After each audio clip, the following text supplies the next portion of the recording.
Welcome to the Tech Egg. Don't get scrambled. Enjoy the video. Start with Messy and Place. Buy a 1 lb corned beef brisket and 1 medium head cabbage weighing about 2 lb. Also prepare 4 carrots and 6 potatoes, scrubbed and halved. Trim large fat caps from the brisket and rinse it briefly under cold water to remove excess brine. Keep the packet of pickling spice. Quarter 1 onion and peel vegetables.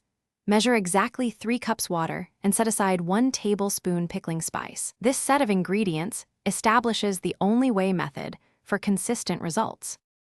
Heat a heavy pot and brown the brisket 3 minutes per side to develop flavor, then add 3 cups water and the reserved 1 tablespoon pickling spice. Bring to a low boil, reduce heat, and maintain a gentle simmer. Liquid should be at about 190 to 200 degrees F on a probe.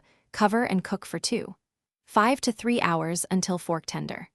During the last 30 to 40 minutes, add the cabbage wedges, 4 carrots, and 6 potatoes so they cook through without turning mushy.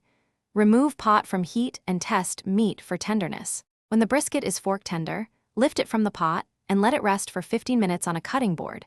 Resting retains juices. Slice against the grain into roughly 1/4-inch slices to keep meat tender. Arrange sliced corned beef with cabbage wedges and vegetables, spoon some strained braising liquid over the meat, and offer mustard or horseradish.